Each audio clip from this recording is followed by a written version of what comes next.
Stove on చేసి water పెట్టాను. మనం ఇంట్లో ఎలా డై చేసుకోవాలనేది నేను ప్రాసెస్ ఒకసారి అందరికి తెలియాలని పెడుతున్నాను.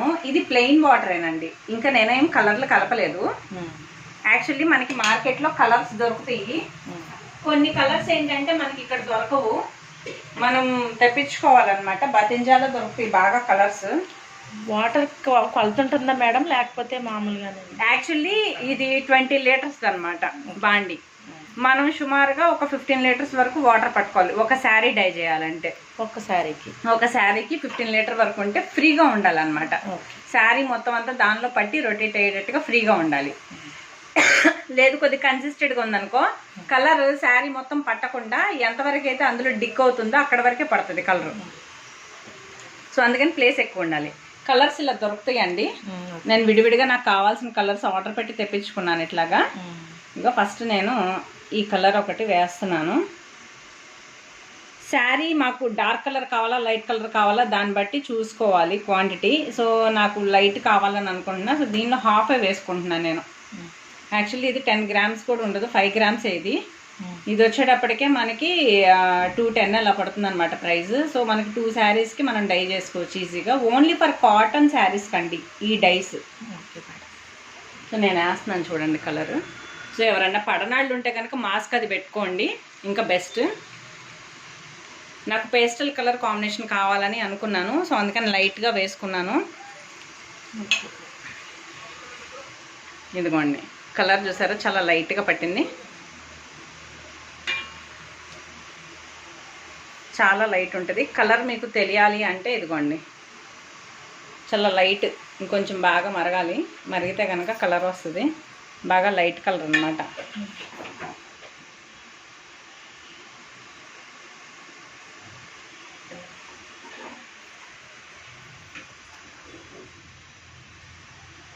కొంచెం పడుతుంది అనుకుంటా, కొంచెం డార్క్ రావడానికి. బాగా లైట్ కలర్లో ఉంది, బేబీ పింక్.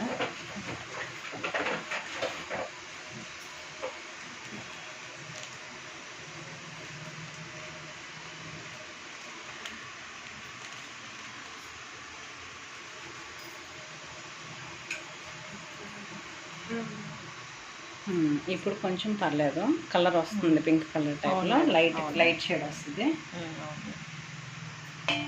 ఇది కొంచెం మరగడానికి మళ్ళీ నేను మూత పెట్టేస్తున్నాను.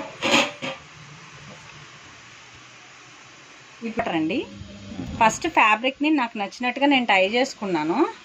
యాక్చువల్లీ డైయింగ్ చేసుకోవాలంటే కంపల్సరీ మనం ఫ్యాబ్రిక్ ఏదైతే ఉందో ఒరిజినల్ ఫ్యాబ్రిక్, దీన్ని వాటర్లో ఒకసారి డిక్ చేసి తీసేసి దీన్ని మళ్ళీ పిండేసేయాలండి, వాటర్ అనేది లేకుండా. ఎందుకంటే ఇలా చేయడం దీనికి ఏమైనా స్టార్చ్ ఉన్నా లేకపోతే ఏమైనా ఉన్నా కూడా పోతుంది. అండ్ డై పట్టడానికి కంపల్సరీ ఫ్యాబ్రిక్ కూడా తడిగా ఉండాలండి. డైరెక్ట్గా ఫ్యాబ్రిక్ని ఎప్పుడు పెట్టకూడదు. చూడండి తడిపాను అండ్ పిండేస్తున్నాను. అండ్ నేను ఇలా కట్టుకోవడానికి కూడా రీజన్ ఏంటంటే, నాకు ఈ కొంచెం కలర్ కావాలి అండ్ ఇక్కడ కలర్ అక్కర్లేదు అండ్ ఇది కలర్ కావాలి. సో ఇలా కట్టడం వల్ల ఏమవుతుందంటే మనకి ఎక్కడి వరకు కలర్ కావాలనేది మనకు తెలుస్తుంది. అండ్ ఇంకొకటి, కొంతమంది ఏం చేస్తారంటే ఇట్లా కవర్ తోటి పెట్టేసుకుంటారండి, కవర్ చుట్టేసుకుంటారు. సో దానివల్ల కూడా యూజ్. బట్ ఏమవుతుందంటే కవర్ ప్లాస్టిక్ అవటం వల్ల కవురుకున్న వాసన వచ్చేస్తుంది వేడి దానిలో మనం ఉంచితే. అందుకని అది కూడా చూసుకోవాలి. సో మనం ఇది ఇంట్లో చేసుకుంటున్నాం కాబట్టి ఈకో సిస్టంలో వెళ్దామని నేను అన్నీ ఇలా చూపిస్తున్నాను, న్యాచురల్గా వెళ్ళాలని. Okay madam. ఇది ఎక్కడి వరకు అయితే మనం కట్టుకున్నామో ఆ కట్టు దగ్గర కలరు కలిసిపోకుండా అది హోల్డ్ చేస్తుందండి. సో ఇది కూడా డైబుల్ థ్రెడ్డే నేను పెట్టుకున్నాను. చాలామంది నైలాన్ థ్రెడ్స్ వాడతారు, బట్ నేను డైబుల్ థ్రెడ్ పెట్టుకున్నాను. ఇప్పుడు కలర్ ఇప్పుడు బాగా మరిగింది. అండ్ ఇందాక నేను డైకి వేసిన కలర్ ఈ కలర్ అనమాట. ఇక్కడ ఆల్రెడీ స్పాట్ పడింది నా హ్యాండ్ మీదది. సో ఇది చూడండి, ఇప్పుడు నేను డైరెక్ట్గా ఉడుకు నీళ్ళల్లో ఒకేసారి డిక్ చేస్తున్నాను. నాకు చాలా పేస్టల్ కలర్ కావాలని అనుకున్నా నేను. సో ఇదిగోండి చూసారు ఎట్లా లైట్ కలర్ పడిందో.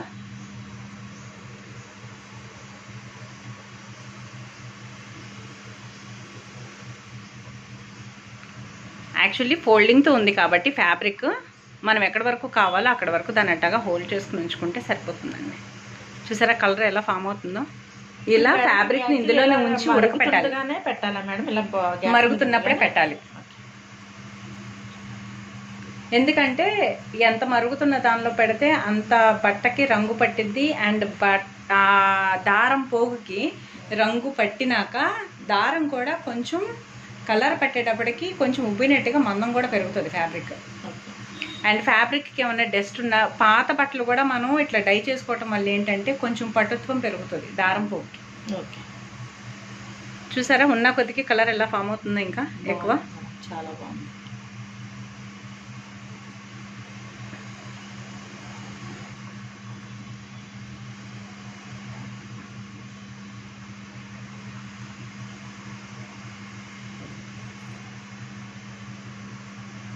ఇది ముంగాకోట అండి, నేను ట్రై చేస్తున్నాను.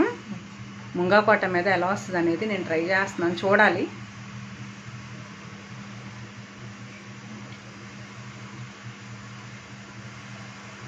ఓకే, ఇంకా కలరు ఎక్కువ అయింది ఇప్పటికే. ఎంత మరిగితే అంత బట్టకి రంగు పట్టిద్దండి. యాక్చువల్లీ ఒక 10 మినిట్స్ అయినా దానిలో ఉంచాలి, మరగబెట్టాలి, అట్లీస్ట్ 7 to 10 మినిట్స్. బట్ నేనేంటంటే నాకు ఇలా పేస్ట్ తక్కువ వాటర్ పెట్టకూడదండి. తక్కువ వాటర్ పెడితే ఏమవుతుందంటే ఫ్యాబ్రిక్ ఎంత ఉంటుందో కొన్ని ఫ్యాబ్రిక్స్ ఏంటంటే మనం ఫ్రీగా మరగబెట్టాలి, అంటే ఎక్కువ ప్లేస్ ఉండాలి. ఫ్యాబ్రిక్ ఉన్న క్వాంటిటీ కన్నా వాటర్ క్వాంటిటీ ఎక్కువ ఉంటే కంప్లీట్గా ఆ నీళ్ళలో ఇది మునుగుతుంది. ఎంత మునిగితే అంత రంగు పట్టిద్ది. మునగకుండా పైన తేలింది అనుకో, బాగా దగ్గరగా ఉండి మనకి రంగు పట్టదు. కొన్ని నలుగులుగా ఉంటుంది కాబట్టి ఫ్రీగా తిరిగింది అనుకో నీళ్ళల్లో బాగా పట్టిద్ది ఫ్యాబ్రిక్. అదే ఫ్యాబ్రిక్ చాలా ప్లేస్ తక్కువ ఉండి దగ్గరగా ఉండి నలుగులుగా వస్తే ఎక్కువ తక్కువలాగా పడిద్ది. అంటే మీకు షుబేరీస్ ఇవన్నీ అటువంటివి అట్లాగా మనం అవి ఇంట్లో కావాలంటే అట్లా వాడుకోవచ్చు చేసి. బట్ కొంతమంది ఏంటంటే ఇక్కడ ఎక్కువ పడింది కలరు, అక్కడేంటి తక్కువ పడింది కలరు, ఇలాంటి క్వశ్చన్స్ చేస్తారు. యాక్చువల్లీ మనం ఏంటంటే ఫైన్ ఆర్టిస్ట్లు అవటం వల్ల ఎలా ఉన్నా పర్లేదు, ఇది డిజైనింగ్ వేర్ చేయాలి కాబట్టి డిఫరెంట్గా మనం థింక్ చేసుకుంటాం. బట్ వాళ్ళు ఏంటంటే ఇది మిస్ప్రింటా అండి, ఇందులో డై పడలేదు ఏంటండి అని అడుగుతారు. అలా కాదు. చూసారా అంత మరిగిన కొద్దికి కలర్ ఇంకా డార్క్ వస్తుంది చూసారా, అందుకని ఉంచాలన్నమాట. నేను మొత్తం ఇక్కడ కవర్ పెట్టేసేసి వదిలేయచ్చు, బట్ నేను కవర్ పట్టుకోకుండా ఇట్లా హోల్డ్ చేశాను.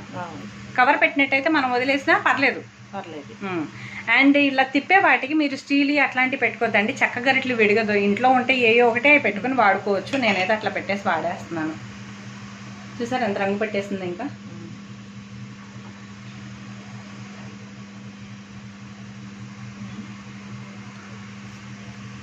మీకు రెడ్ వేసుకోవచ్చు, ఎల్లో వేసుకోవచ్చు. కలర్లో షేడ్ చేంజ్ అవుతూ ఉంటాయి. ఆల్రెడీ కొద్దిగా పింక్ ఉంది కాబట్టి వద్దనుకుంటే అట్ని పారబోసి మళ్ళీ నీళ్ళు మరకాసి చేయొచ్చు. మనం చాలామంది ఉప్పు వేస్తారు, ఉప్పు కూడా వేయచ్చు.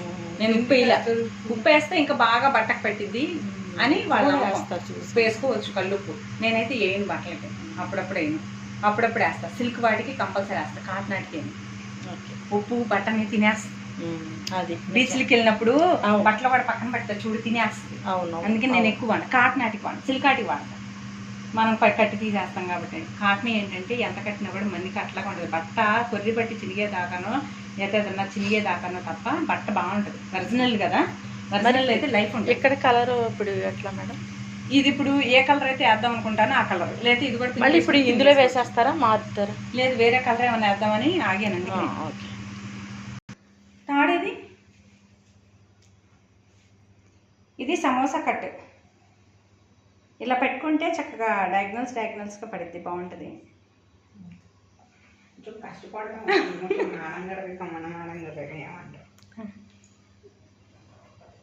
డన్.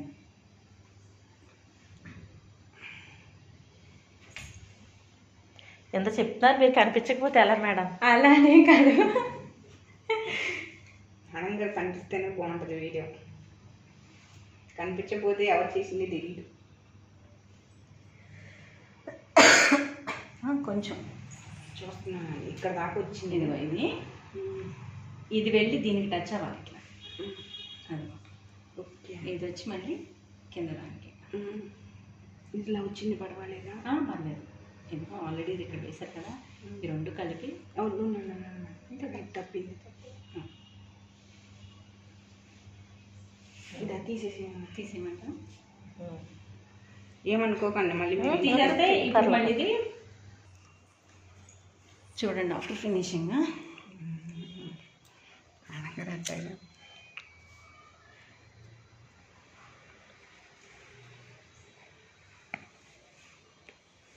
ఎంత టైట్గా మీరు కడితే ఇట్లాగా కలర్ అక్కడ వరకు పట్టకుండా మీకు కంప్లీట్గా ఇది ఒక బ్లాక్ లాగా రావాలి.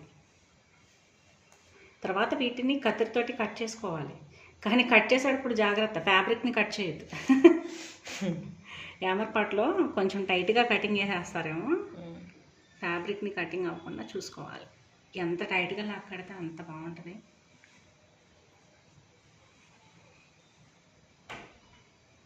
నెక్స్ట్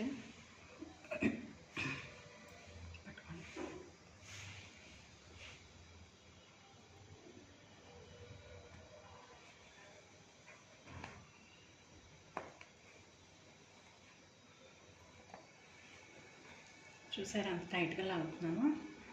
అంత టైట్గా కొంచెం లాగి కట్టుకోవాలి.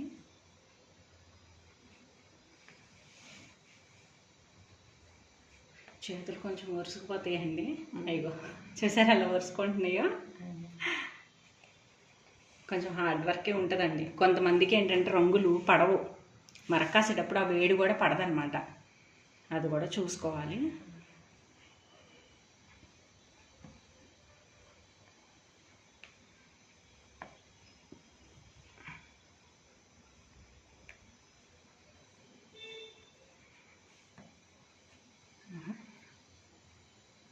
కొంచెం పైకి కడతాను. మేడం గారు పెయింట్ వేసారు, ఎంత బాగుందో చూడండి.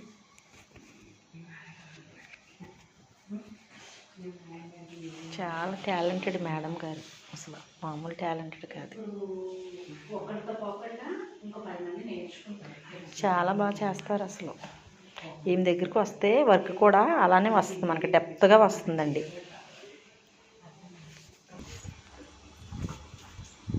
నానబెట్టండి. ఒక 30 సెకండ్స్ అన్న ఉంచితే దానిలో నీళ్లు బాగా పీల్చుకుంటుంది. పీల్చుకొనివ్వండి. నీళ్లు బాగా పీల్చుకున్నాక వేసేసేయి. తనకి డార్క్ కావాలి ఉన్నారు కదా, వేసేసేయండి.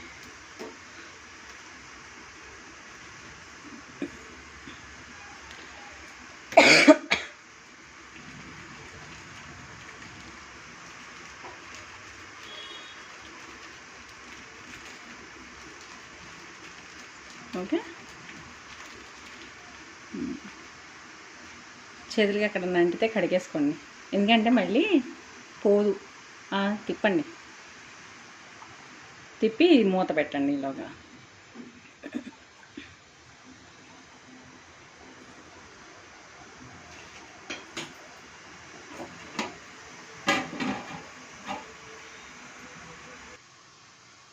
నేను మేడం చూసావా? Okay madam. కలర్ అంత బాగుందో, అయిన వచ్చి పింక్ వచ్చిందా? అవును మేడం.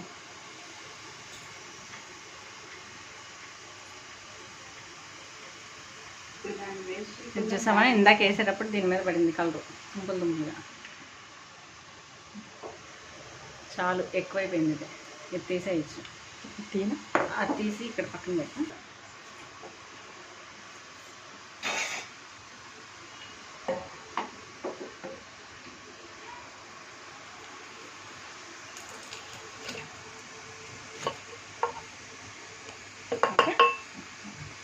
బాగుంది కదా కలర్? అవును మేడం. అది ఇంకొక ఇప్పుడు డిప్ చేయండి. దీనిలో కూడా డిప్ చేస్తున్నాం లైట్గా.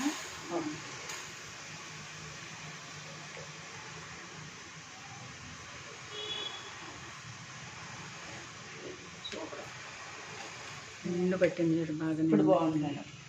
అంటే బాగా పెస్టల్ కలర్ అయిపోయింది మేడం. ఇప్పుడు మీరు వైన్ వేసేటప్పటికి తరపు ఎన్ని కలర్స్ కావాలంటే అన్ని కలర్స్ వరకు మళ్ళీ మార్చుకోవచ్చు. ఆ పైన బ్లాక్ వేస్తారా మేడం? బ్లాక్ వేద్దాం కాంబినేషన్. ఇది డైఫిక్సర్ లిక్విడ్. ఇది దీనిలో నుంచి పడిపోయింది. ఆ కవర్, ఈ కవర్ని ఇట్లా కంచి దాన్ని అలాగా చెప్పండి మేడం. కొంచెం అట్లాగా ఒక మూత వేసుకున్నట్టు లెక్క. అంతేనా మేడం? ఎక్కువ వేసుకోలేదు, చూడు కొంచెం వేసాను. ఆ కొంచెం చాలా అట్లాగా. డై ఫిక్సర్ అండి. ఇది డై ఫిక్సర్ అంటారు. ఇది ఇది కూడా విడిగా liquid. ఇస్తారా మేడం? విడిగా ఇస్తారు. మనం విడిగా తీసుకోవాలా దొరుకుతుంది. విడిగా? విడిగా తీసుకోవాలి. అంటే ఆ కలర్స్ వేరు, ఇది వేరు. ఇదంతా ఒకటే కెమికల్. మీరు ఏ చీరల కన్నా వేయి, దేనికన్నా వేయండి. సిల్క్ పెయింట్కి వేయండి, శారీస్కి వేయండి, సిల్క్ శారీస్కి వేయండి. డై ఫిక్సర్ మాత్రం ఇదే లిక్విడ్. Okay madam. ఇప్పుడు చూడండి, ఇది దీనిలో ఇట్లా వేసేస్తున్నాను. ఇది ఇక్కడ వరకే ఉంచుతున్నాను, చూసారా? ఎందుకంటే మళ్ళీ దానిలో ఉన్న కలర్ దీనికి పట్టకూడదు. యాక్చువల్లీ డై ఫిక్సర్ అంటే ఏంటంటే ఈ చీర కలర్ ఆ కలర్కి పట్టదు, ఆ చీర కలర్ దీనికి పట్టదు. ఎన్ని కలర్స్ అయినా సరే అందులో పెట్టేసుకోవచ్చు. ఇప్పుడు వేరే కలర్ వేసినా పర్లేదా? అందులో పర్లేదు. డై ఫిక్సర్ మీరు ఎన్ని సారీస్ అసలు చూడండి, మనం ఇప్పుడు రంగులు మరక కాసాము. మనం బయట కొనే శారీస్ ఏమవుతుందంటే నీళ్ళల్లో పెట్టంగానే బాగా రంగు వచ్చేస్తుంది, రంగు విడిపోతుంది. అట్లా లేకుండా మనం మరకాసి మనం నీళ్ళల్లో పెట్టినా కూడా ఇది చూసారా, మనం ఎంతసేపు మరకాయిస్తే అంత మంచిది. కొంతమంది సాల్ట్ వేస్తారండి. సిల్క్ శారీస్ కానీ పట్టు శారీస్ కానీ సాల్ట్ వేసి మరకాస్తే కనుక పిగిలిపోవటానికి ఛాన్సెస్ ఉంటాయి. అంటే ఒక 3-4 టైమ్స్ డ్రై క్లీనింగ్కి ఇవ్వగానే పిగిలికొస్తాయి అనమాట. సో అందుకని ఏం చేస్తానంటే సాల్ట్ అనేది చాలా తక్కువ వాడతా.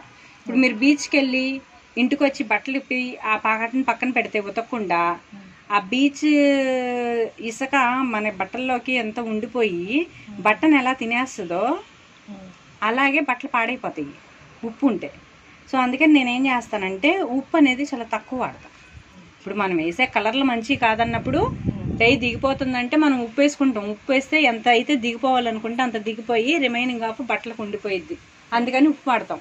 కానీ నేనేం చేస్తున్నాను, ఉప్పు అనేది చాలా తక్కువ తీసుకొని, ఉప్పు అనేది అసలు తీసుకోలేదు చూడండి ఇందాక డై చేసేటప్పుడు. నేను డైరెక్ట్గా నీళ్లు బాగా మరకాయి.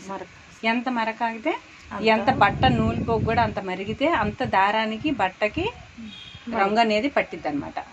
ఓకేనా? ఇదిగోండి, ఇది చెప్పండి మేడం. ఇందాక మనం కట్టాం కదా, కట్టి చేసినందుకు ఓకే మేడం. ఎలా వచ్చింది చూసారు, బాక్సులుగా డిజైన్. మేడం ఇదిగోండి, సూపర్ మేడం. ఇది పై భాగం అండి, ఇది లోపల భాగం. ఎండిపోయిన తర్వాత కూడా మీకు క్లారిటీ తెలుస్తుంది. అదే ఓకేనా? Okay madam. దీని మీద మీరు చక్కగా రోజ్ ఫ్లవర్స్ కానీ లేతే బ్రష్ పెయింట్ అంటారు, హ్యాండ్ పెయింట్లో కొన్ని రకాలు ఉంటాయి.